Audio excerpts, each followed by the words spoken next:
चलिए बच्चों, ये भी, इसको भी, माइक को भी। तो जब कल आपसे बात हुई जैनम चैप्टर 3 की, तो वो चैप्टर 3 में हम लोगों ने क्या क्या बात करी, मेनली 3 कंसर्न की बात करें।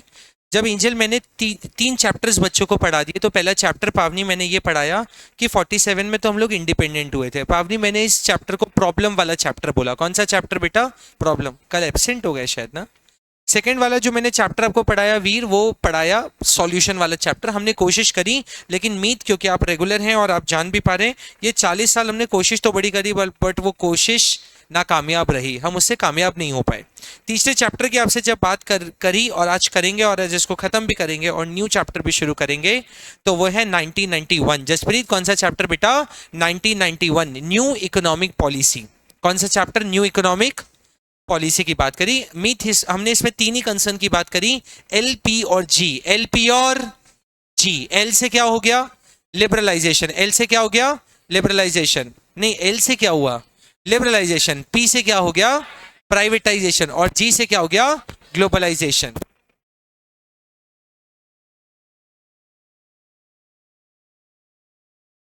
तो बेटा एल से लिबरलाइजेशन, पी से प्राइवेटाइजेशन और जी से ग्लोबलाइजेशन।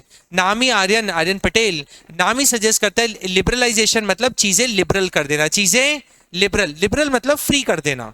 क्योंकि बेटा कोई भी जब सीख पाता है हमें, जब उसको थोड़ा फ्री कर दिया जाता है। नहीं, ज्यादा फ्री नहीं होना चाहिए, ज्यादा फ्री में को फिर कुछ सीख ही नहीं पाता। थोड़ी रेस्ट्रिक्शंस होनी भी चाहिए, बट थोड़ा सा वो करिए, मतलब वो ममाज बॉय मत बनाइए, थोड़ा उसको बाहर करिए, बट बहुत भी ज्यादा बाहर नहीं। ऐसा भी नहीं कि वो बहुत ज्यादा हो जाए, उसको थोड़ा सीखने का अपॉर्चुनिटी हो, क्योंकि सीखने से ही कोई चीज सीखी जाती है। क्यों भविष्य बोल रहे हैं ना।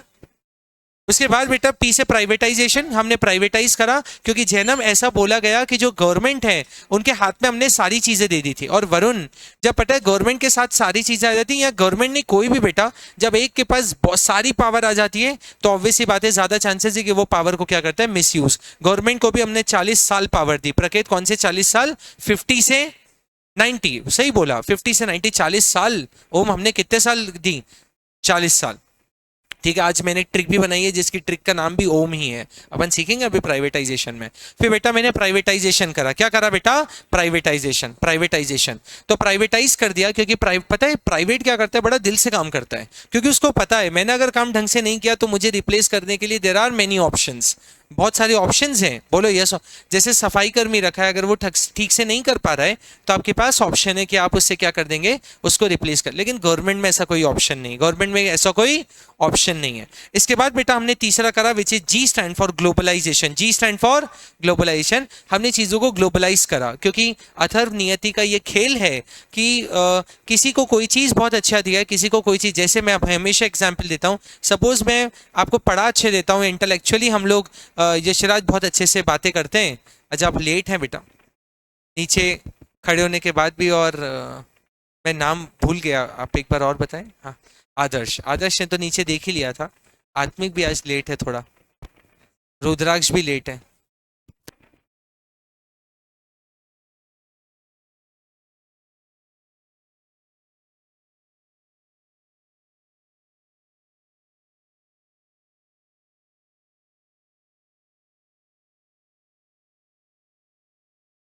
चलिए बच्चों आगे बढ़ते हैं बेटा। तो जी से हमने प्रकेत क्या किया? प्रकेत मैंने आगे बोला बेटा, आगे का मतलब आगे होता है।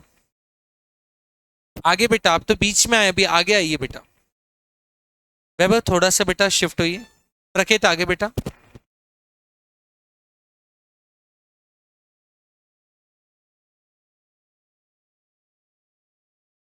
चलो यहाँ भी ठीक है, यहाँ भी ठीक है। देखना अथर्व है ना, ये कुछ बता देना मुझे। अथर्व, हाँ हाँ।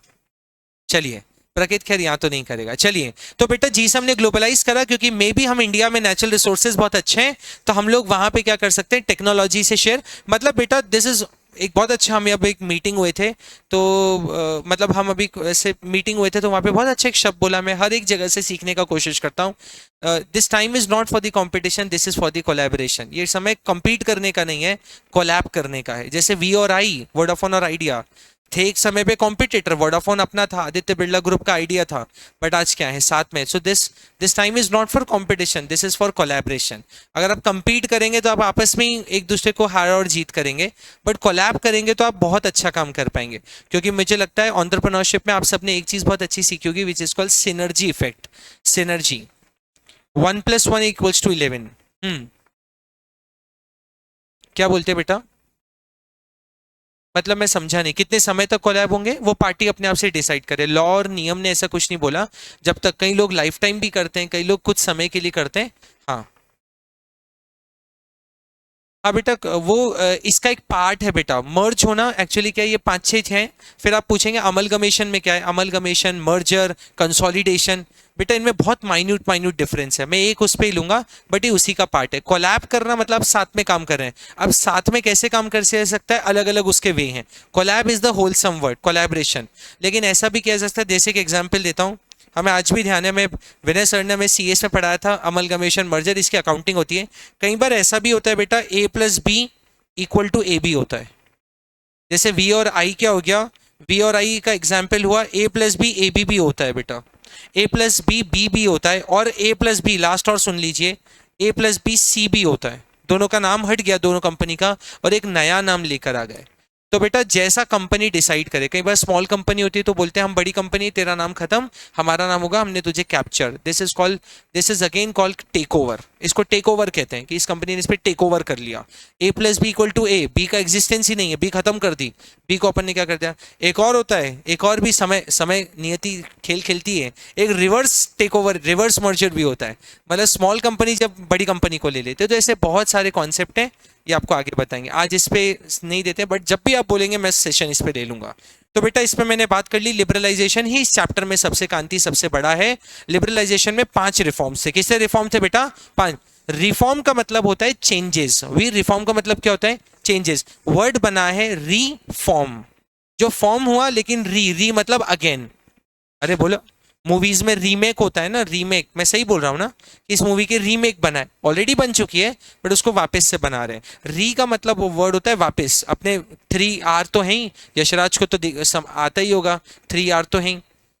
लेकिन अपने इंदौर ने एक चौथा आर भी लेकर आया है बेटा, जो इंदौर के मेरे पुष्यमित्र भार्गव, उन्होंने 4R, 3 अपन तो आर बचपन से पढ़ते हैं, रीयूज, रिसाइकल और रिड्यूस। चौथा आर कौन सा है जो इंदौर में इनिशिएट हुआ, क्योंकि वो क्लीनेस्ट सिटी है? मन से नहीं बताइए, एग्जैक्ट बताइए। आपको आज होमवर्क दे रहे हैं, कल आप हमें बताएंगे कि पुष्यमित्र भार्गव का 4th R कौन सा है। अभी नहीं, ये अभी के लिए होमवर्क दे रहे हैं। ChatGPT वालों, अभी ये होमवर्क दे रहे हैं। आत्मिक अभी नहीं दे रहे होमवर्क बेटा, कल ही बताएंगे, कल ही बताएंगे। कल क्रिसमस का दिन है, अपन क्रिसमस पढ़ाई करके स्पेंड करेंगे, और क्या। न्यू ईयर भी मैंने तो सोचा है 31st को एक, वैसे आप जागते ही 12 बजे तक, एक अपन फुल फ्लेजेड क्लास ले लेते हैं, और क्या, मैराथन हो जाएगी। शाम को 6-7 बजे शुरू करते हैं, और 12 बजे हैप्पी न्यू ईयर करके कर देंगे। कांति तो बोल रही है ओके सर। देखो कितने खुश। यहीं पे आपके लिए फूड का अरेंजमेंट कर लेंगे, फूड का और डीजे वीजे। हाँ पहले क्लास, फिर फूड और डीजे का अरेंजमेंट कर देंगे। आप बोलो कौन सी पार्टी? अच्छा चलिए आगे बढ़े बेटा। तो बेटा लिबरलाइजेशन ने वरुण 5 रिफॉर्म करे, मैं एक रिकैप दे रहा हूं बेटा आपको, ठीक है बेटा। सबसे पहले इंडस्ट्रियल रिफॉर्म करा बेटा, जो जिसका शब्द बोला चाहे ना, चैप्टर को बहुत आराम से पढ़िए। पहला जो रिफॉर्म किया बेटा लिबरलाइजेशन में, वो इंडस्ट्रियल सेक्टर रिफॉर्म किया। किसमें रिफॉर्म किया बेटा? Industrial sector. अभी सिर्फ अब अपने मन में एक इंडस्ट्री होना चाहिए। सर इंडस्ट्री में कितने करे? 4 रिफॉर्म करे। कितने रिफॉर्म करे? 4। सबसे पहले लाइसेंसिंग सिस्टम को रिड्यूस करा। क्या करा बेटा? रिड्यूस।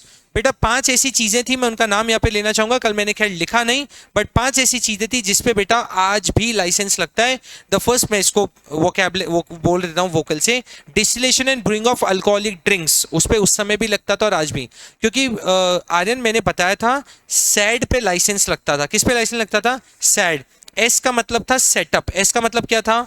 सेटअप। ई का मतलब था एक्सपांशन, और डी का मतलब था डाइवर्सिफाई। मतलब आप अगर सेटअप कर रहे हैं आत्मिक, तो बेटा तो लाइसेंस लगेगा। समझ में आता है यार, ओम अपन मैंने सेटअप करी कोई चीज तो लाइसेंस। मैं एक्सपांड कर रहा हूं, क्या कर रहा हूं बेटा? एक्सपांड, तो भी लाइसेंस। और मैं डाइवर्सिफाई कर रहा हूं, अलग अलग लाइन में जा रहा हूं, तो भी बेटा, तो इसमें तो बहुत अति हो गई थी यार। सेट तो मतलब यार बहुत ज्यादा हो गया। चलो सेटअप करने पे समझ में आता है, एक्सपांड करने पे भी लाइसेंस, डाइवर्सिफाई अलग लाइन में जा रहा हूं तो भी लाइसेंस, तो बड़ा मुश्किल। तो बेटा उसको रिड्यूस करा, 5 चीजों पे उस समय भी लाइसेंस लगे रहने दिया, और आज भी। उस समय 18 से 5 किया था बेटा, कितने लाइसेंस को किससे किया, 18 से 5, 5 वो अलग था। पब्लिक सेक्टर वाले ये 17 12 8 3 2 ये अलग थे, लेकिन ये अलग है। मैं उसको हाईलाइट कर देता हूँ, 17 12 8 3 2 ये अलग हैं, लेकिन बेटा ये वाला अलग है। इसको मैं रेट से उससे कर लेता हूँ, 18 to 5 this is different. License कहाँ से कहाँ हुआ, 18 से 5। लाइसेंस कहाँ से हुआ, 18 चीजों पे लाइसेंस रखता था, कहाँ रिड्यूस कर दिया 5। पहला, आर्यन बहुत ध्यान से सुनना, distillation and brewing of alcoholic drinks, इस पे लाइसेंस सर। दूसरा, cigars and cigarettes of tobacco and manufactured tobacco substitute, क्योंकि वो तेंदू लीव से बनता है, ये आपको पता होना चाहिए। जो लीव्स हैं उसको रैप करके बनाया जाता है, तो उस पे भी। तीसरा, electronic aerospace and defence equipment, Adarsh सुन रहे हैं ना, डिफेंस इक्विपमेंट। तीसरा, पहला क्या हो गया, अल्कोहलिक ड्रिंक, दूसरा हो गया सिगार्स एंड सिगरेट्स, तीसरा जो हो गया वो क्या हो गया आर्यन, वो आपका हो गया तीसरा डिफेंस इक्विपमेंट। चौथा, इंडस्ट्रियल एक्सप्लोजिव, जो भी इंडस्ट्री से वेस्ट निकलता है वो भी। और लास्ट सुन लीजिए, स्पेसिफाइड हजार्डस केमिकल्स, जो भी केमिकल्स होते हैं हजार्डस बेटा, इन पांचों पे क्या लगता था कृष्णा, लाइसेंस लगता था। कितना क्या लगता था बेटा, लाइसेंस। बोलो याद होगा, याद रहेगा, अरे बोलो ना यस और नो। Yes sir. सर दूसरा, पब्लिक सेक्टर को रिड्यूस कर दिया। पब्लिक सेक्टर मतलब गवर्नमेंट, क्योंकि आपको भी पता है कृष्णा कि जो गवर्नमेंट है ना बड़ा आरामदायक काम करता है। क्या करता है बेटा, आरामदायक। ये फायदा होता है, दो नाम के अगर सेम बच्चे हो जाएं, आर्यन बोला तो 2 जने देखेंगे, कृष्णा बोला तो भी 2 जने देखेंगे, और एक ही रोम है, तो कृष्णा बोल दिया तो फायदा है। क्यों क्यों कृष्णा, ठीक है सुनिएगा। तो बेटा क्योंकि गवर्नमेंट बड़ा आरामदायक काम करता है। गवर्नमेंट में क्या होता है, गवर्नमेंट में एक चीज बड़ी कमी है, विच इज कॉल्ड, फ्योल का प्रिंसिपल याद दिला रहा हूं बिजनेस स्टडीज के student, lack of initiative. Lack of initiative, initiative करके 13 नंबर पे एक आपका हेनरी फ्योल का प्रिंसिपल है, 13 नंबर का। चौथा तो आपका फेवरेट ही होगा, एस्पिरिट द कॉर्प्स। चौथा 13 नंबर का जो है क्लास 12th वो है आपका इनिशिएटिव। प्राइवेट में क्या होता है, हम लोग इनिशिएटिव पावनी बेटा हम लोग प्राइवेट सेक्टर में ना इनिशिएटिव लेते रहते हैं। इनिशिएटिव मतलब समथिंग न्यू, इनिशिएटिव मतलब गवर्नमेंट में समथिंग न्यू इतना होता नहीं है बेटा, क्योंकि गवर्नमेंट क्या होता है, गवर्नमेंट को पता है। कभी ये देखा रेलवे का कोई बोर्ड लगा हुआ है कि ये टिकट कराने पे इतना डिस्काउंट मिलेगा, ये करने पे नहीं। रेलवे कभी इनिशिएटिव्स के इसमें नहीं जाती है, क्योंकि गवर्नमेंट को पता है लोगों की मजबूरी है, वो गवर्नमेंट के पास आएंगे। बट प्राइवेट को मार्केटिंग के लिए अपने बोर्ड बैनर सब कुछ लगाना पड़ता है। तो बेटा गवर्नमेंट कहां से कहां रिड्यूस हो गया, 17 से 12, 12 से 8 और 8 से 3, 8 से, और करंट में कितने, 2। अपन लिख कर आएंगे करंट में 2, बोलो लिख कर आएंगे ना, ठीक है बेटा। इसके बाद बेटा हमने क्या करा, डी रिजर्वेशन करा। स्मॉल स्केल इंडस्ट्री को हमने जो रिजर्व किया था वो हटा दिया गया। और कौन सा एक्ट हटाया प्रकेत, एमआरटीपी एक्ट हटा दिया। आदर्श कौन सा हटाया बेटा, एमआरटीपी। और कौन सा लेकर आए हम लोग, कॉम्पिटिशन एक्ट। एमआरटीपी से मोनोपोली पे लगता था, कंपटीशन हेल्दी कॉम्पिटिशन पे लगता है, और बहुत अच्छा एक्ट है। दूसरा जो हमने बेटा चेंज करा वो फाइनेंशियल सेक्टर। पहला किसका था बेटा, इंडस्ट्रियल। अब इंडस्ट्रियल क्लोज, सामने की इंडस्ट्री, चीजों को पिक्चर में देखना शुरू करो। अब दूसरा जो चेंज हुआ वो कौन से सेक्टर में हुआ, फाइनेंशियल सेक्टर। कौन से सेक्टर में बेटा, फाइनेंशियल। पहला बेटा आरबीआई का रोल चेंज हो गया, वो रेगुलेटर से कहां हो गया, फैसिलिटेटर पे हो गया। प्राइवेट बैंक का है, आईसीआईसीआई और एचएसबीसी बैंक। एफडीआई की लिमिट 50% से 74% बढ़ा दी, लेकिन अपन तो करंट पे चलते हैं, current it is 100% under automatic route. और चौथा, एक्सपांशन की जो प्रोसेस थी बेटा वो इजी हो गई। क्या हो गई बेटा, इजी, इजी, EASY, इजी हो गई। बोलो ओम, आगे बढ़े बेटा। टैक्स में रिफॉर्म है, डायरेक्ट टैक्स और इनडायरेक्ट टैक्स को इजी कर दिया, सिंप्लीफाई कर दिया, इसमें डेप्थ में नहीं बात करें। फॉरेन एक्सचेंज में 2 रिफॉर्म करे, जो रुपी की वैल्यू थी उसको डिवैल्यू कर दिया। क्या कर दिया राजवीर, डिवैल्यू। बेटा क्योंकि हमको एफडीआई को एक्सेप्ट करना था, तो जब भी किसी को अट्रैक्ट करना होता है तो अपने आप को थोड़ा लिबरल करना होता है। क्या करना होता है, लिबरल। लिबरल का मतलब है हम फ्लेक्सिबल हैं, क्योंकि बेटा हार्ड चीज पे कभी इन्वेस्ट नहीं होता। इन्वेस्ट जैसे अगर मान लीजिए मैं फॉरेन का कोई पर्सन इंडिया में इन्वेस्ट करूंगा, वो फ्लेक्सिबल रहेगा, मेरी टर्म्स एंड कंडीशन के अकॉर्डिंग मानेगा तो मैं इन्वेस्ट करूंगा। अदरवाइज मैं हार्ड एकदम हार्ड को नहीं, मैं नहीं मानूंगा। तो बेटा हार्ड चीजों पे फिर इन्वेस्ट करने का मतलब, जब चेंज ही नहीं हो रहा वो, तो फिर इन्वेस्ट। तो बेटा इसने क्या किया अथर्व, इसने रिड्यूस करा। क्या करा बेटा, रिड्यूस, वैल्यू डिवैल्यू करा रुपये का। बोलो यस और नो, यस सर। उसके बाद मार्केट को बोला कि तू डिसाइड कर कि क्या प्राइस, मार्केट डिटर्मिनेशन क्या करेगा, मार्केट ही डिसाइड करेगा क्या प्राइस होना चाहिए। मार्केट क्या डिसाइड करेगा, पहले कौन करता था निकुंज, गवर्नमेंट करता था। पहले कौन करता था, अभी कौन करता है बेटा। इसमें एग्जांपल क्या दिया था, पहले अपने कपड़े कौन खरीदता था, पेरेंट्स, अरे गवर्नमेंट नहीं, पेरेंट्स। गवर्नमेंट कैसे खरीदेगा यार अपने कपड़े? बोलो। रुद्राक्ष, पहले कौन अपने कपड़े खरीदता था? पेरेंट्स। अभी कौन खरीदता है? अपन खुद खरीदता है। ओम ठीक है ना? है हमारे ये आगे की गैंग में कोई ऐसा जिसके पेरेंट्स आज भी उसके कपड़े खरीदने में खरीदते हैं? पार्टनी का सुन के तो आश्चर्य लग रहा है यार। कल मुलाकात हुई ना पेरेंट्स से पीटीएम में, इसलिए तो आपका सुन के रुद्राक्ष का है क्या ऐसा अभी भी? कुछ कुछ की सारी कपड़े, कुछ कुछ ओकेजनली आत्मिक का भी है। वाह यार, चलो अच्छी बात है। जसप्रीत, जसप्रीत क्या कह रहा है? खरीदते हैं पेरेंट्स? वाह यार, चलो आगे बढ़ते हैं बेटा। जसप्रीत से एक आध दिन एब्सेंट हो गया, अभी एक आध दिन कुछ एब्सेंट हुआ, 2 क्लासेस मिस करी। हाँ, संडे को तो आया था, संडे तो आया था, ये मुझे ध्यान है। चलिए बेटा, चलो बेटा, लास्ट रिफॉर्म जिस पे आपसे कल बात करी, कि आपको रिकैप भी दे दिया, क्योंकि जो बच्चे कल एब्सेंट थे उनका भी एक रिकैप हो गया। ट्रेड और इन्वेस्टमेंट बेटा, इसमें क्या करा मैंने? 2 भाई की याद दिला। 2 भाई में क्या करा? एक्सपोर्ट ड्यूटी को क्या करा? रिमूव। एक्सपोर्ट ड्यूटी को कल क्या किया था? रिमूव। और इंपोर्ट ड्यूटी को रिड्यूस। इन 2 भाइयों को याद रखना बेटा। इसके बाद पहला आपका था क्वांटिटेटिव रिस्ट्रिक्शन, हटा दिए। लास्ट में था जो इंपोर्ट का लाइसेंसिंग का सिस्टम था, उसको रिलैक्स कर दिया। बोलो बोलो। ये आपका लिबरलाइजेशन के 5 रिफॉर्म हो गए। आ जाइए प्राइवेटाइजेशन की तरफ, और अपन किसको याद करते हैं? अपन ओम को याद करते हैं। किसको याद करते हैं? ओम को। ओम अपने आगे बैठा ही है, तो बेटा ओम याद करते हैं। What is privatization? Privatization is the Om. Privatization is the Om. ठीक है, प्राइवेटाइजेशन ओम। कभी आ जाए तो अपना नाम याद कर लेना। क्या? ओम। ओम का मतलब होता है ओ से ओनरशिप, एम से मैनेजमेंट। ओ से ओनरशिप, एम से मैनेजमेंट। बेटा यहाँ पे शब्द लिखा है शेडिंग। शेडिंग का मतलब होता है हटाना। वैसे यहाँ पे रिमूविंग वर्ड भी ठीक था, बट सामने वाले ने फ्रेज बहुत अच्छा दिया और बोला शेडिंग ऑफ, शेडिंग ऑफ। वैसे आपने देखा होगा बहुत कम लोगों में होता है, वैसे ही ईगल स्ट्रेटेजी में आता है, जो जानवर अपनी ही बॉडी के मतलब बॉडी को आगे उसको शेडिंग करते हैं, हटाते हैं, और उसी को वो, हाँ हाँ करेक्ट बोला इसने। स्नेक भी बोला और ईगल भी करता है। ईगल, ये दोनों शेडिंग करते हैं, अपने जो बाहर के आउटर स्किन होती है उसको हटाते जाते हैं, वहां से राजवीर ये वर्ड है शेडिंग। तो what is privatization? Shedding off. Shedding मतलब हटाना। निकुंज क्या बोला बेटा? शेडिंग ऑफ ओम। ओम को क्या करना? शेडिंग, हटा देना। तो ओम को शेडिंग मतलब ओनरशिप, ओनरशिप और मैनेजमेंट को हटाना गवर्नमेंट ओन्ड एंटरप्राइजेस को। जो गवर्नमेंट पे, गवर्नमेंट की जो एंटरप्राइजेस थी, गवर्नमेंट की क्या थी बेटा? एंटरप्राइज। गवर्नमेंट की क्या थी बेटा? एंटरप्राइज। उसकी ओनरशिप, उसकी ओनरशिप। और दूसरा क्या बोला? मैनेजमेंट। दूसरा क्या बोला? मैनेजमेंट। दूसरा क्या बोला बेटा? मैनेजमेंट। ओनरशिप और मैनेजमेंट। ओम। ओम मतलब ओ से ओनरशिप, ओ से, और एम से ओनरशिप और मैनेजमेंट गवर्नमेंट से ले लेना, और किसको दे देना? प्राइवेट को दे देना। किसको दे देना? प्राइवेट को दे देना। ठीक है, बोलो। हाँ, ओनरशिप और मैनेजमेंट, ओनरशिप और मैनेजमेंट। चलो, तो ओनरशिप और मैनेजमेंट को किसको दे देना बेटा? प्राइवेट को दे देना, गवर्नमेंट से ले लेना, गवर्नमेंट से ले लेना। ठीक, इसके बाद आगे बढ़ते हैं बेटा। पता है 2 तरीके से बेटा ये होता है। सबसे पहले होता है ट्रांसफर ऑफ ओनरशिप। पहला क्या होता है बेटा? Transfer of ownership. ओनरशिप सरकार के पास थी। अरे आपको याद दिलाता हूं, 17 सेक्टर, 17 से क्या हुए 12, और 12 से कितने हुए 8, और 8 से 3। बस सीबीएसई वालों आपको 3 पे रुक जाना है, और सभी को रुकना है। बट करंट में 2 हो चुके हैं। करंट में 2 मैंने कल भी बताया था, अपन ज्यादा ज्ञान झाड़ कर आएंगे, और ब्रैकेट में लिखेंगे प्रेजेंटली 2। किताब ने 3 ही बोला है। किताब को अपडेट होने में बड़ा समय लगता है, बहुत समय लगता है। मैं सोचता हूँ जितनी जल्दी हो अगले साल में दे देना चाहिए था। ये साल के पहले ही हो गए थे 2 सेक्टर, चाहते तो इस बार की बुक में दे सकते थे, बट सीबीएसई थोड़ा सा उसको कम अपडेट, बट वो ठीक है, प्राइवेट ऑथर्स हैं। तो बेटा पहला क्या क्या है? Transfer of ownership. पहला क्या क्या बेटा?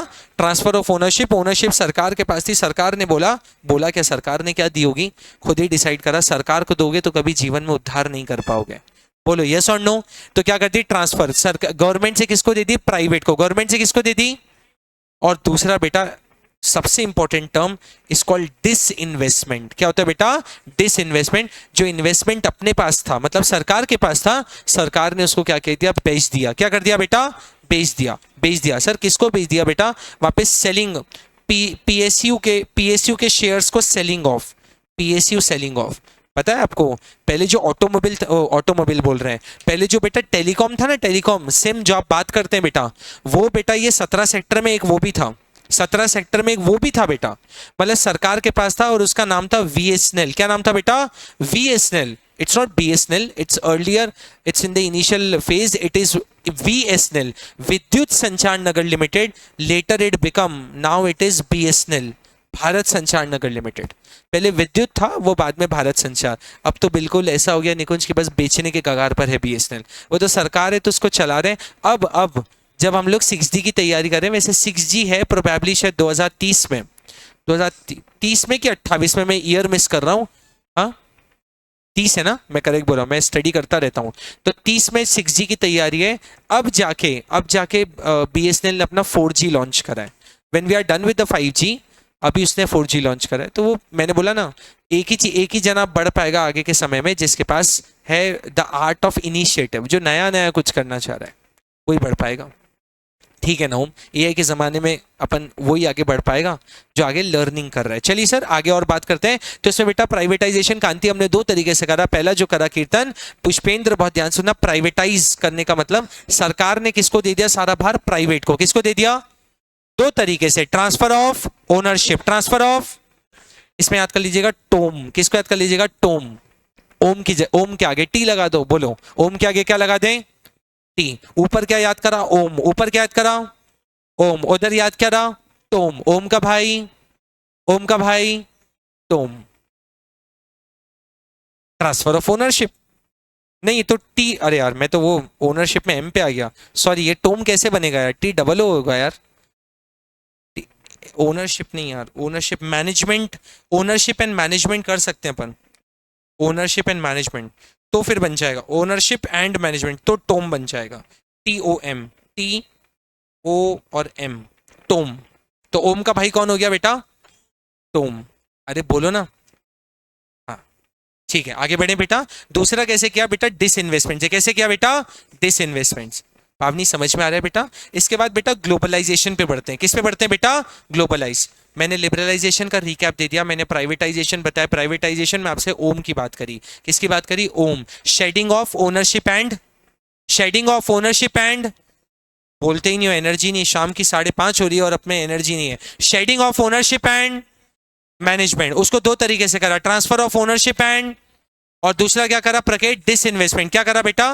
डिसइन्वेस्टमेंट। अरे एक्टिव होना चाहिए एकदम, सर बोले उसके पहले अपना आंसर होना चाहिए। सर ये सर नेक्स्ट की बात करते हैं विच इज कॉल्ड ग्लोबलाइजेशन। मैं सच बता रहा हूँ 6 o'clock के पहले ये वाला चैप्टर को खत्म कर दूंगा, आपको 5 मिनट का ब्रेक दूंगा और फिर हम लोग चैप्टर 4 की तरफ चलेंगे, ह्यूमन कैपिटल, और वो भी 7 o'clock के पहले खत्म करेंगे। और एक HCF का नहीं, HCF है सॉरी, हाँ HCF, और एक रूरल डेवलपमेंट का हो पाएगा तो आपको मैं क्या दे दूंगा? रूरल डेवलपमेंट का पावनी बच्चों को इंट्रो भी दे दिया जाएगा। ठीक, कल भी हम लोग बेटा सेम टाइम पे मैं सर से बात करके आपको ग्रुप पे करूंगा। हो सकता है, मैं ऐसा सोच रहा हूँ कि कल अकाउंट्स की क्लास के समय मैं ले लूँ 3 to 4, 4 to 5, क्या मैं 4 to 6 ले लूँ? क्या 4 to 6? मेरा ऐसा मन है मैं 4 to 6, बट मैं अकाउंट, क्यों बेटा? क्यों बेटा ऐसा क्यों? नहीं कुछ तो होगा बेटा रीजन। बट अगर डिपेंड अपॉन, मैं सर से भी मिलने ही वाला था, डिपेंड अपॉन कि सर अगर परमिशन दे, सर ने परमिशन दी तो 4 to 6, सर ने परमिशन नहीं दी तो 5 to 7, तो 5 to 7, 4 to 6 तो मुझे भी कंफर्टेबल लग रहा है और मुझे लगता है सर मुझे परमिशन दे देंगे जितना मुझे है। सर ने, बट वो सर का पूछेंगे एक बार। चलिए जो भी होगा आपके ग्रुप पे आपको इंटीमेट हो जाएगा शाम तक। चलिए सर आगे बढ़ते हैं। ग्लोबलाइजेशन, क्योंकि समय ओम जो है वो ग्लोबलाइज होने का है, अपने आप को सीमित नहीं कर सकते, क्योंकि पता है मैंने आपको बोला जैसे India is rich in agriculture, India बहुत अच्छा है एग्रीकल्चर में कीर्तन, एग्रीकल्चर नेचुरल रिसोर्सेज में बहुत अच्छा है। वैसे ही बेटा जापान जो है लक्ष्य, वो टेक्नोलॉजी में बहुत अच्छा है। तो बेटा आपका जो समय है वो इंटीग्रेशन का है। किसका है बेटा? इंटीग्रेशन। मैथ्स वाले स्टूडेंट पीछे बैठे हैं और बोलते हैं कि और एक्स्ट्रा क्लासेस लगाइए, उनको मैं इंटीग्रेशन बताना चाहता हूँ, क्योंकि बाय डिफ़ॉल्ट मैं भी मैथ्स का स्टूडेंट रह चुका हूँ तो मेरा, हाँ बाय डिफ़ॉल्ट ही हुआ था वो तो, क्योंकि उस समय पता नहीं था कि ऑप्शनल क्या लिया जाए। तो उस समय ना कॉमर्स को बड़ी मतलब एकदम, हाँ बिल्कुल एग्जैक्ट वर्ड बोला, वैसे ही देखते थे, बोलते थे कॉमर्स, ऐसे करते थे कॉमर्स, तो फिर हम बोलते थे नहीं कॉमर्स विथ मैथ्स, ऐसे करते थे। ऐसे। और मेरी सिस्टर चार्टर्ड अकाउंटेंट है, तो उसने लिया था कॉमर्स में, तो मैंने पूछा क्या लिए जाए, और मुझे भी 11th तक मेरे भी सपने चार्टर्ड अकाउंटेंट वाले ही थे।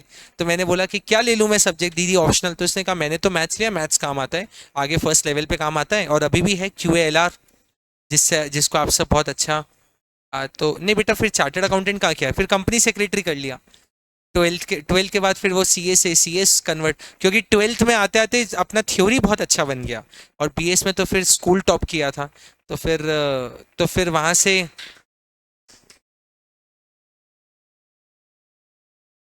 आप भी करिए बेटा, आप भी सेम स्कूल में जरा करिए तो अच्छा लगेगा। नहीं नीचे से नहीं, मुझे तो ऊपर से चाहिए बेटा, कि आप ऊपर से सब टॉप करें। इतनी मेहनत आप के लिए कर रहे हैं और आप टॉप ना करें तो फिर क्या है। और आप सब जो नॉन पे मतलब पेस से हैं बच्चे हैं, जिस दिन रिजल्ट आएगा उस दिन यहाँ अच्छा नीचे सेलिब्रेशंस होता है, उसी दिन ढोल और ये, आप सब प्रायरली एडवांस में इनवाइटेड हैं। आपका रिजल्ट अच्छा आएगा ये हमें पता है, और आप सब यहाँ पे आएंगे, अपन साथ में एंजॉय करेंगे। स्कूल में तो करेंगे ही करेंगे अपन। रिजल्ट बस अच्छी, मैं मतलब ऑन लाइव भी बोल रहा हूँ ये चीज़, मैं सभी के लिए, चाहे लाइव जो आज नहीं आए आए नहीं आए, मैं आप लोगों के लिए मतलब सबके सारे सब सब्जेक्ट के तो आपके लिए हैं टीचर्स। अगर आपको ऐसा लगता है मैं पूरा हूँ, बस आप अच्छा रिजल्ट लाइए। आप यहाँ के स्टूडेंट हैं नहीं हैं कुछ भी हैं, मैं नंबर आप सबके पास है, आपको जो मेरी जिस सब्जेक्ट में टाइम टेबल बोलेंगे वो बैठ के बना देंगे। आप अच्छे से कोई सब्जेक्ट टॉपिक कुछ भी आपको प्रॉब्लम आ रहा है, हम सबके लिए, बस आप जो आप बोलेंगे मैं सबके लिए रेडी हूँ। मॉर्निंग 2 o'clock बोलेंगे, अक्षय सर हम पहले भी लास्ट ईयर लेते थे, हम उसके लिए भी रेडी हैं। हाँ डाउट मतलब जो भी आपको एक रिकैप और ये जो भी सबकी फॉर एवरीथिंग, आप बोलेंगे हमको पूरा दिन का मैराथन चाहिए, मैं सबके लिए रेडी हूँ, 3 बार रिवीजन में सबके लिए, for everything we are ready, for everything. बस आपका रिजल्ट अच्छा, हमें वो चाहिए, हमें कुछ उसके पीछे कोई मोटिव नहीं है बेटा, उसके बाद आप यहाँ ज्वाइन करें नहीं करें कोई मोटिव नहीं है, बस आप रिजल्ट अच्छा ले आइए, आपका भला है इसमें। और मैं तो ओपनली आपको बोल रहे हैं कि हम आप सबके लिए, आप बोलेंगे सर क्लास के बाद बैठ के टाइम, आई एम रेडी बेटा, बस आप आपका अच्छा तो आपके पास सिर्फ 2 महीने हैं, बिल्कुल लग जाइए। दिन और रात को इधर उधर घूमना, no Sunday no Christmas no new, कुछ भी नहीं बेटा, कुछ भी नहीं।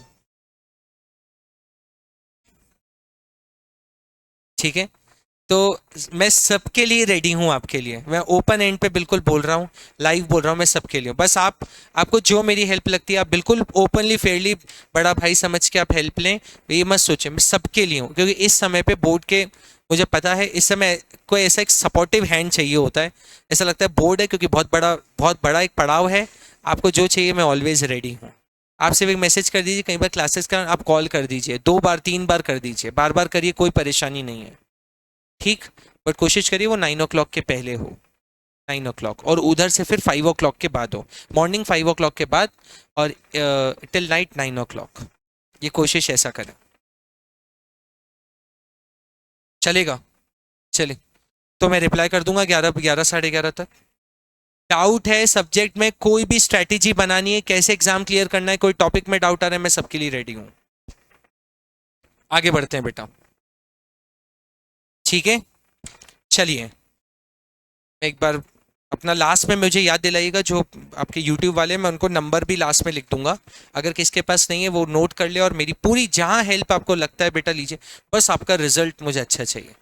और कोई आप भले मुझे आप वो भी ना करें, मेंशन भी ना करें, कहीं मत करिए, बस आपका रिजल्ट अच्छा हो जाए, मुझे वही खुशी हो जाएगी। बस कहीं मेंशन मत करिएगा, कुछ भी नहीं, बस आपका रिजल्ट अच्छा हो। करेंगे ना, बोलो कौन कौन अच्छा रिजल्ट करेगा, कौन कौन लाएगा अच्छा रिजल्ट, रेज योर हैंड जरा कॉन्फिडेंस से है। ऐसा उठ रहा है बिल्कुल ऐसा सर, ऐसा वाला उठ रहा है, ऐसा होना चाहिए, ऐसा होना है, देखो ये देखो हमारे शेर बच्चे देखो कितना अच्छे से, सब लाएंगे बिल्कुल लाएंगे, विश्वास है, क्यों लाएंगे ना, क्यों लाएगा, ये भी लाएगा, क्यों लाएंगे ना, कृष्णा लाएंगे ना, लाएंगे बेटा। चलिए आगे बढ़ते हैं, चलिए बेटा, चलिए समय सुनिएगा जसप्रीत, बेटा जसप्रीत मैंने आपको इंटीग्रेशन की याद दिलाई, इंटीग्रेशन एक मैथ्स का टॉपिक है, मैं सही बताइएगा मैथ्स वाले, मैं सही बता रहा हूँ। इंटीग्रेशन इज द एडिशन, जहाँ पे हम वैल्यूज को एड अप करते हैं। डिफरेंशिएशन जहाँ पे डिफरेंस, बेटा यहाँ पे पहला शब्द लिखा है, बहुत ध्यान से सुनना, Om, integrating, integrating the national economy with the world economy.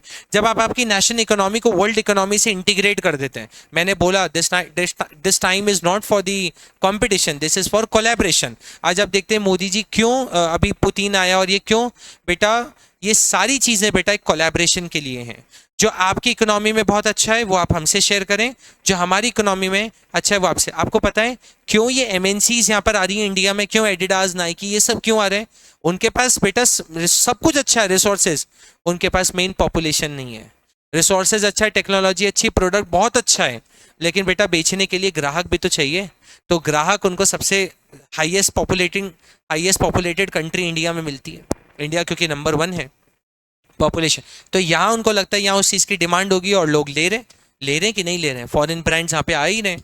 तो बेटा यहाँ पे शब्द क्या बोला, इंटीग्रेटिंग, ये शब्द एक्यूरेट में बेटा मैं लिख कर आया हूँ। कीवर्ड मैंने ऊपर आपको ओम की तरह याद कराया, नीचे मैं याद कराना चाहूंगा keyword integrating the national economy with the world economy. बोलिए मेरे साथ, integrating the national economy with the world economy. बस ये ऐसे कीवर्ड्स याद करिए बीएसओ को और हर थ्योरेटिकल सब्जेक्ट में, और वही एग्जैक्ट लिख कर आइए।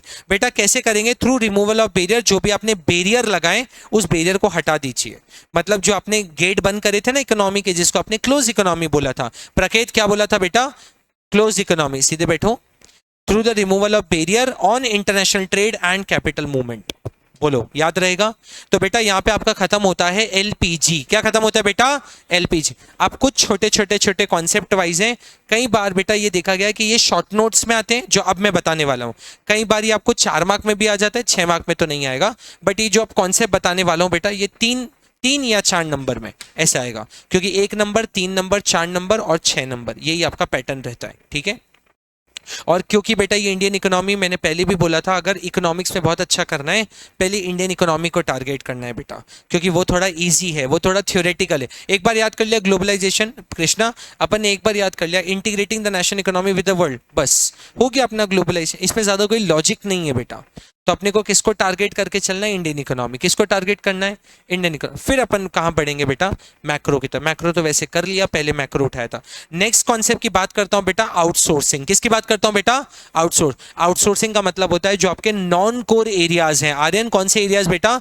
Non core area. जैसे बहुत ध्यान से सुनना, मैं बेटा टीचिंग में बहुत अच्छा हूं, लेकिन बेटा क्योंकि आजकल टीचिंग अच्छे करने से अकेडमी नहीं चलती है, वैसे मैं तो खैर यहाँ पे बीइंग अ फैकल्टी हूँ, लेकिन जैसे डायरेक्टर के पॉइंट ऑफ व्यू से बताऊं तो मे भी टीचिंग बहुत अच्छी है, लेकिन बेटा टीचिंग के अलावा भी आपको बहुत कुछ करना पड़ता है, मार्केटिंग करनी पड़ती है, प्रमोशन करना पड़ता है, बहुत सारी चीजें।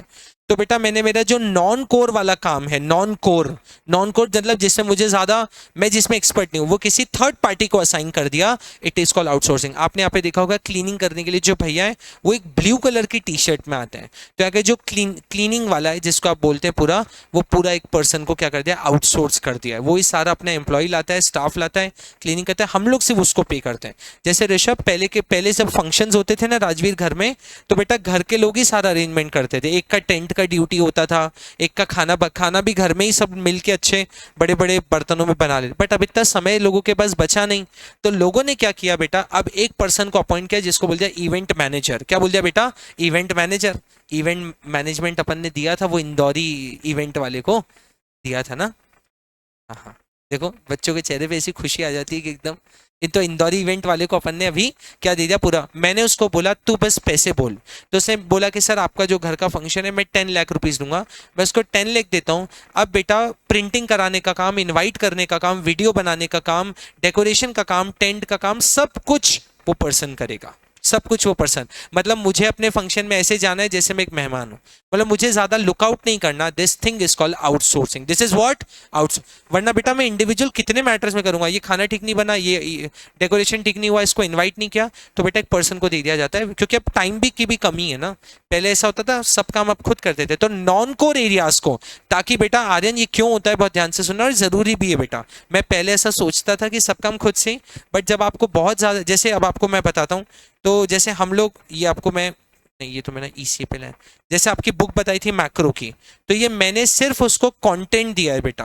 बाकी आप हमारे यहाँ पे टाइपिस्ट हैं एक भैया, सुहेल भाई वो पूरा का पूरा लोगो लगाना, आगे का इंट्रोडक्शन होना, पेज का ये करना, इंडेक्स बनाना, उसके बाद ये करना, ये सारी चीज़ें, फोटोज ऐड करना, ये सब कुछ वो करते हैं ताकि मैं अपने टीचिंग, अगर मैं भी ये करने लग जाऊं वर्ड और पीडीएफ खोल के मैं ही अपने नोट्स टाइप करूंगा तो मैं टीचिंग में कैसे ध्यान दूंगा। सो नॉन कोर एरियाज को किसी ऐसे पर्सन को देना जो वो उसमें एक्सपर्ट है, it is called outsourcing. It is what? Outsourcing. आप में से इस कॉन्सेप्ट पे बताना चाहता हूं बेटा, वैसे बहुत प्रकार की आउटसोर्सिंग होती है, जो मेन कंसर्न है वो है बीपीओ। वो क्या है बेटा? बीपीओ। इंडिया में सबसे ज्यादा जो आउटसोर्सिंग चलती है वो चलती है बीपीओ, बिजनेस प्रोसेस आउटसोर्सिंग। जो आप कॉल सेंटर्स को फोन करते हैं 24/7 पावनी अवेलेबल होते हैं ना, कॉल सेंटर लिखा रहता है, आप फोन करते हैं और सामने वाला रात को भी अटेंड करता है। बेटा क्या करते हैं, मेरी मान लीजिए कंपनी है और मैं क्या करता हूँ, शूज सेल करता हूँ। शूज क्या करता हूँ, सेल करता हूँ। अब शूज में कोई प्रॉब्लम आए तो उसके लिए कंप्लेन आती है, फिर उसका रिप्लेसमेंट करो। मैंने क्या करा, एक थर्ड पर्सन को आउटसोर्स कर दिया कि मेरा जो कॉल सेंटर है वो तू हैंडल करेगा। इसको कहा जाता है बीपीओ। क्या कहा जाता है बेटा? बीपीओ। उसके एम्प्लॉय को मैं ट्रेनिंग दे देता हूँ, ऐसा हो तो ये बात करना, ये हो तो रिफंड देना, ये नहीं हो तो ये करना, ताकि मैं मेरे कोर काम पे फोकस कर पाऊँ। हमारे यहाँ पे विजयनगर में एक जगह है विथ नो एंड, वहाँ कभी ज्वाइन करने का सोचना नहीं, because the environment is not good. The place is called Teleperformance. वहाँ पे आप 12 के बाद भी जाएंगे तो आपकी जॉब लग जाएगी बेटा, क्योंकि वहाँ पे कोई एक्सपीरियंस प्राइस पर आपको कॉल सेंटर की बस 3 दिन में हम ट्रेनिंग देते हैं, इंग्लिश सिखाते हैं कैसे करना है, बस अटेंड करिए। मे बी आपको 10-15,000 बहुत ईजिली मिल जाए, बट आपको एक्सपीरियंस नहीं मिलेगा and the environment is also not good. मेरे जितने स्टूडेंट्स हैं वो छोड़कर ही आए हैं। तो वहाँ पे बेटा क्या है, मैं एक समय पे सुनता था 17 कंपनी की बीपीओ चलती है, मतलब 17 कंपनी ने अपना टेंडर किसको दे दिया, कॉल सेंटर का, टेली परफॉर्मेंस को। किसको दे दिया? टेली। अब हम नहीं कॉल सेंटर अटेंड करेंगे, वो अटेंड करेगा, वो अटेंड, ताकि मैं मेरे कोर काम पे क्या कर पाऊं बेटा, फोकस कर पाऊं। समझ आया क्या? ऋषभ आया बेटा समझ में? हाँ मैंने सुन लिया इसलिए मैंने उसका नाम लिया। चलिए बेटा, उसके बाद मेन आगे बात करता हूं। Outsourcing is over, moving on to the next which is called WTO. क्या है बेटा? डब्ल्यूटीओ। इस पे क्वेश्चन मैंने जरूर देखे बेटा। What is WTO? It is the world trade organization. क्या नाम है बेटा? World trade organization. World trade organization, ये सर वर्ल्ड लेवल पे बनी है बेटा, बहुत ध्यान से सुनिएगा, इसके बारे में भी एक शॉर्ट नोट जरूर आता है। वर्ल्ड ट्रेड ऑर्गेनाइजेशन, आपको भी पता है बेटा, इंडिया में एग्रीकल्चर अच्छा है, इंडिया एग्रीकल्चर भेजता है बेटा। जो दुबई है, अरब कंट्रीज है, वहां पे पेट्रोल अच्छा है तो बेटा वो लोग वो भेजते हैं। तो बेटा गुड्स ट्रेड होता रहता है, गुड्स और सर्विसेज का एक्सचेंज, जिसको ओम हम लोग इंपोर्ट और एक्सपोर्ट बोलते हैं। क्या बोलते हैं बेटा? इंपोर्ट होता ही रहता है बेटा। अब होता रहता है तो बेटा प्रॉब्लम भी आती होगी, बोलो ना, आती होगी कि नहीं आती होगी? अरे बोलो ना, यस और नो। प्रॉब्लम भी आती है बेटा। सर ये प्रॉब्लम के लिए ना हमें कोई अथॉरिटी चाहिए। एक एग्जांपल मैं आपको अभी देता हूँ। अब पढ़ना आपको होता है, आप हैं स्टूडेंट, पढ़ाना हमको है, हम हैं टीचर। तो what is the role of this academy? तो एकेडमी क्या करती है? मैनेजमेंट करती है। क्या करती है बेटा? जो ग्रुप पे आपके रोज टाइम टेबल आता है, आज अकाउंट्स इतने बजे, वो हम नहीं करते हैं, वो पूरा यहाँ का मैनेजमेंट जो पर्सन है वो करते हैं। हम लोग कुछ नहीं, हम लोग से पूरा बस आप सिर्फ यहाँ पे बैठ के हम पढ़ाते हैं। बाकी कैसे क्या टाइम टेबल है, कब वो एडमिशन लेगा, कब उसको पंच, कब उसका फी, उसको हमारी ये बुक चाहिए। जैसे नीचे नोट्स डिपार्टमेंट है, जो नया है, मैंने विजिट नहीं करा है, नोट्स डिपार्टमेंट के बुक बैग, जो आप टी शर्ट देखते हैं, वो सब बेटा मैनेजमेंट का लुकआउट है।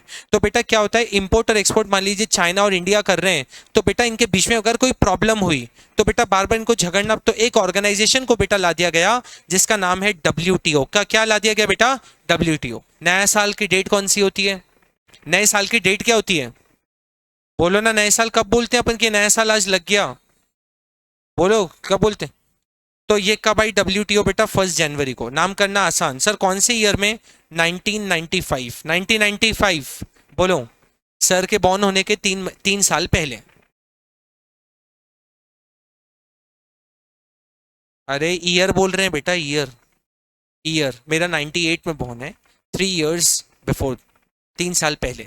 याद करने की ट्रिक बता रहा हूँ, हाँ, अपना ईयर याद नहीं करवा रहा हूँ आपको, वो पर्पज नहीं है। हाँ हाँ यार सर, ये तो आपने गड़बड़ी कर दी, इससे तो आपने आपकी एज करवा दी सर। चलिए बढ़े क्या आगे, बोलो यस और नो।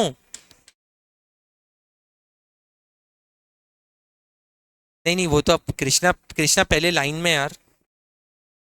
ये कौन है बेटा? अच्छा, मुझे लगा फोन आ रहा है इसलिए। चलिए आगे बढ़ते हैं बेटा। नहीं मुझे लगा उसको बार बार 2-3 बार मैसेज आया इसलिए। चलिए बढ़े आगे बेटा। तो बेटा कैसे याद करेंगे, डब्ल्यूटीओ कब आया, 1 जनवरी 1995, 1 जनवरी 1995। सर ये करता क्या है बेटा, जब दो कंट्री, बहुत ध्यान से सुनना, जब दो कंट्री बेटा क्या करती है, आपस में ट्रेड करती है और दो से इवन ज्यादा भी करती है, तो बेटा उनको लुकआउट करता है। क्या करता है बेटा, लुकआउट।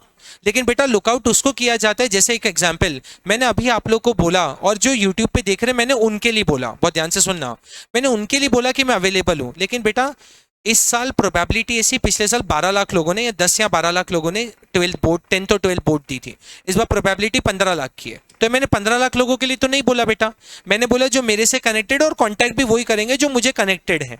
हो सकता है एक आध कोई एक्स्ट्रा यूट्यूब से देख के कर ले। तो बहुत ध्यान से सुनना बेटा, डब्ल्यूटीओ किसके लिए है, जो उसके मेंबर्स हैं, जो क्या है बेटा उसके मेंबर्स, जो क्या है रुद्राक्ष उसके मेंबर्स, जो क्या है बेटा उसके मेंबर्स हैं, ठीक है ना।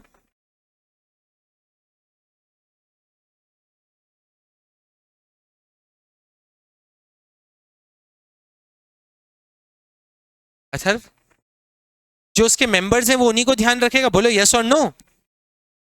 तो बेटा यहाँ पे कंट्रीज तो बहुत सारी हैं बेटा, डब्ल्यूटीओ के कितने मेंबर्स हैं, 164, कितने बेटा 16, डब्ल्यूटीओ से वो उन्हीं का ध्यान रखेगा। मेंबर्स मतलब कंट्रीज बहुत सारी हैं, how many countries are there, total number country 195, आसपास कुछ बताइए।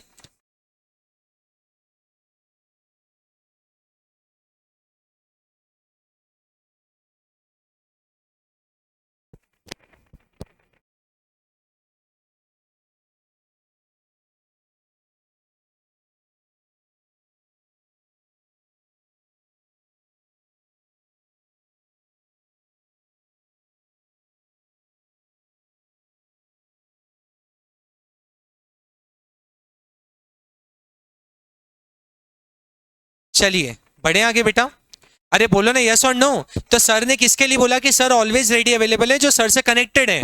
डब्ल्यूटीओ किनके लिए रूल्स और रेगुलेशन बनाएगा, जो इसके मेंबर्स हैं। और बेटा मेंबर्स कितने, 164 आउट ऑफ 194, एग्जैक्टली तो नहीं पता, 194 195 कंट्रीज में कितनी जो उसके मेंबर्स हैं। सर इंडिया मेंबर है क्या, हाँ बेटा। डेवलपिंग नेशंस में इंडिया फाउंडर मेंबर्स है।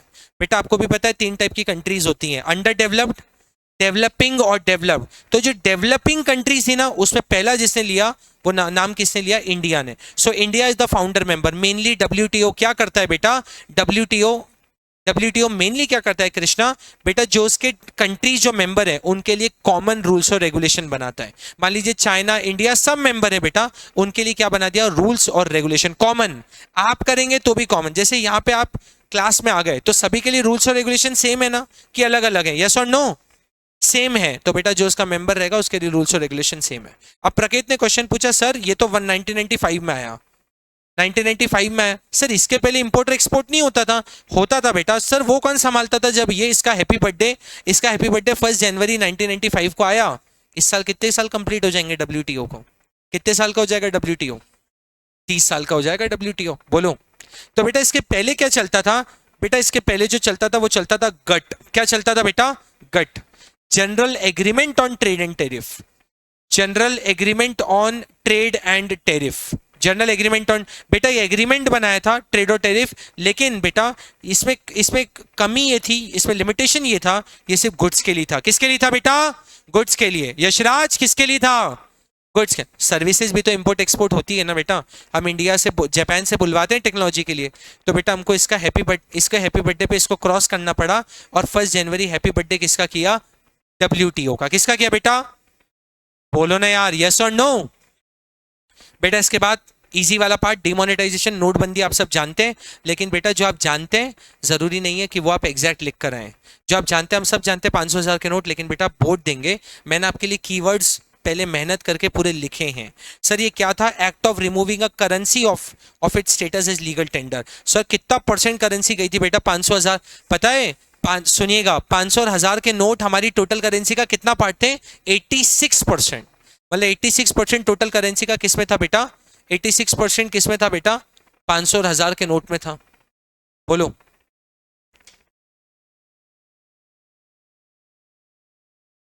हाँ इसके बाद बेटा और आगे बढ़ते हैं बेटा, ये बहुत ध्यान से सुनना, 2000 के नोट भी बंद कर दिए गए। 2000 के नोट 19 मई 2023 को कर दिए गए, बोलो यस और नो। सर ये क्यों किया? Tax administrative measure, tax administrative, tax को सही से एडमिनिस्ट्रेशन करने के लिए। मैं सच बता रहा हूं, उसके पहले बहुत ज्यादा ब्लैक मनी कर्व होता था सर। उस अथर ने पूछा, क्योंकि अथर तो जनरल नॉलेज के लिए बैठता नहीं, दूसरा वाला अथर जिसका सब्जेक्ट नहीं, फिर भी वो बच्चा बैठ जाता है। आदित्य, सॉरी आदित्य, आदित्य डिमोनेटाइजेशन तो कॉमन टॉपिक है बेटा। बेटा उसके पहले क्या होता था? Black money. सर उसके बाद क्या खत्म हो गया डिमोनेटाइजेशन? नहीं बेटा, लेकिन कई हद तक मैंने कर दिया, पता है। उसके बाद लोगों की आदत किसकी कर दी गई? Digital payment. अमय, उसके बाद लोगों की आदत डिजिटल पेमेंट की कर दी गई। डिजिटल पेमेंट मतलब व्हाइट मनी। क्योंकि बेटा डिजिटल पेमेंट क्या होता है? डिजिटल पेमेंट मतलब आपकी एक एक चीज का रिकॉर्ड गवर्नमेंट के पास है। अब प्रकेत ने कल बेक समोसा खाया और उसको ऑनलाइन कर दिया, तो गवर्नमेंट को पता चल गया कि इसने बेक समोसा खाया है आज।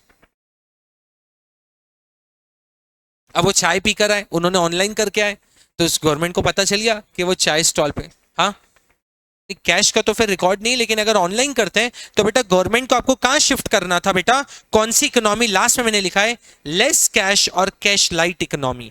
लेस कैश और कैश लाइट। आज आप देख लीजिए, मतलब आज आप देख लीजिए, हमारे पास ठीक है थोड़ा बहुत क्या है, लेकिन पहले जितना होता था उतना होता ही नहीं है कैश का। तो क्योंकि सारा जो आता भी है, इनफ्लो भी जो कैश का होता है, वो सारा काम बेटा ऑन वो हो गया है, मतलब सारा काम डिजिटल हो गया है, मतलब सारा बैंक में ही आता है। तो बेटा कैश का भी बड़ा प्रॉब्लम होता है। क्यों? क्योंकि गवर्नमेंट ने बेटा आपको धीरे धीरे करते करते करते करते करते कहाँ लेकर आ गए? आपको धीरे धीरे धीरे डिजिटल पे लेकर आ गए कि आप सारा पेमेंट कैसे करें, स्कैन करें और वो करें। अब तो सब्जी वाले भैया से लेकर सब कोई मुझे लगता है अभी उसके पास नहीं आया आपके। खैर बैगर वाला तो वो प्रोविजन हट गया, अभी बैगर तो हट गए, बट बैगर के पास अभी वो आया नहीं है। पता पड़े उसको भी अपने को स्कैन करके ही देना पड़े। खैर आपको तो पता है वो नियम निकल गया है, बैगर्स नहीं कर सकते, उनको भेज दिया गया है। अभी आपको स्ट्रीट्स मतलब ये चौराहों पे दिखते नहीं होंगे। चलिए बढ़े आगे। ऋषभ नेक्स्ट अपन बढ़ते हैं बेटा, इसमें और क्या क्या हुआ? Tax evasion. इवेजन का मतलब होता है चोरी। इवेजन का मतलब क्या होता है बेटा? चोरी। Will no longer be tolerated और एक्सेप्टेड। बेटा मैं ये नहीं कहता कि हमने पूरा का पूरा पर्पस सॉल्व कर दिया, बट हमने उसको कहीं हद तक रहत क्या कर दिया बेटा? हमने उसको कहीं हद तक रोक दिया। जो काम पहले कैश में ज्यादा होता था, अभी वो काम पूरा का पूरा ऑनलाइन हो गया है। बोलो यस और नो। इसके बाद बेटा चैनलाइजिंग सेविंग। जो लोग अपने पास उस समय 500,000, इवन जो घर की मतलब फीमेल्स थी उनके पास बड़ा कैश का वो था, वो धीरे धीरे सेविंग करती थी बेटा, क्योंकि अब 500,000 हुआ तो उनको डिस्क्लोज करना पड़ा। ये उनके लिए चैनलाइजिंग सेविंग को क्या करना? चैनलाइज करना। क्या करना बेटा? Channelize into the formal financial system. अपने एक फाइनेंशियल सिस्टम में, बैंक में लगाना, स्टॉक मार्केट में लगाना, म्यूचुअल फंड, एसआईपीज, इन सब में लगाना। बोलो यस और नो। इसके बाद बेटा एक और होता है which is called GST. Which is what? GST. मैं उम्मीद करता हूं ये आपको बहुत अच्छे से पता होगा, मैं इस पर समय ना करके बस मेन इसमें आपको बताना चाहता हूं बेटा, जीएसटी की बेटा जब भी मीटिंग होती है, जीएसटी आपको सब पता है बेटा, इंट्रा होता है, इंटर होता है, आईजीएसटी, सीजीएसटी, एसजीएसटी। अभी तो उसमें बहुत चेंजेस आ गए, सारी चीजें आपको पता है, आईटी से वगैरह सब आपको पता है। लेकिन मेन जो दो चीज शायद नहीं पता होगी वो मैं बताना चाहता हूँ। मैं श्योर बोल रहा हूँ यहाँ पे किसी को नहीं पता होगा। जीएसटी की जब काउंसिल्स की आदित्य मीटिंग होती है तो बेटा 50% कोरम होना जरूरी है। अब आप पूछेंगे सर कोरम, मैंने बोला था ना आपको नहीं पता होगा, सुनिएगा बहुत ध्यान से बेटा। मान लीजिए आप सब मेरे जीएसटी के मेंबर्स हैं, बहुत ध्यान से सुनना। आदर्श मैंने क्या बोला? ये सब मेरे जीएसटी के मेंबर हैं। कितने मेंबर है? 100 मेंबर है। कितने मेंबर है? मैंने कहा जब तक 50% मेंबर नहीं आएंगे, 50% 100 के कितने हो गए? जब तक मीटिंग शुरू नहीं होगी। कोरम का मतलब होता है minimum number of person present in meeting. किसी मीटिंग में बेटा 75 भी होता है, लेकिन बेटा जीएसटी की अगर कोई मीटिंग है तो उसमें मान लीजिए अगर ये मेंबर 200 होते हैं तो कितने प्रेजेंट होना चाहिए? 100। 50% of the total person should present in the meeting. मैंने बोला पता नहीं होगा, ये बुक में आपके लिखा है। और बेटा जब भी डिसीजन लिया जाएगा तो मेजोरिटी से, और यहाँ की मेजोरिटी होती है 75%। कितनी होती है बेटा मेजोरिटी? 75%। बोलो यस और नो। ठीक है, इसी के साथ बेटा जीएसटी मैं पूरा नहीं ले रहा हूं, बट जीएसटी का मेन चीज बता दी। इसी के साथ आपका एलपीजी वाला चैप्टर होता है खत्म। क्या चाहते हैं, कितनी देर का ब्रेक दें? 2 मिनट, 3 मिनट, 5 मिनट, कितना? It's 6:02। Will be meeting again at 6:10। After 8 minutes हम लोग 1 मिनट, हम 8 मिनट के बाद वापस मिल रहे हैं बेटा। चैप्टर शुरू करेंगे human capital formation, chapter number 4। Thank you.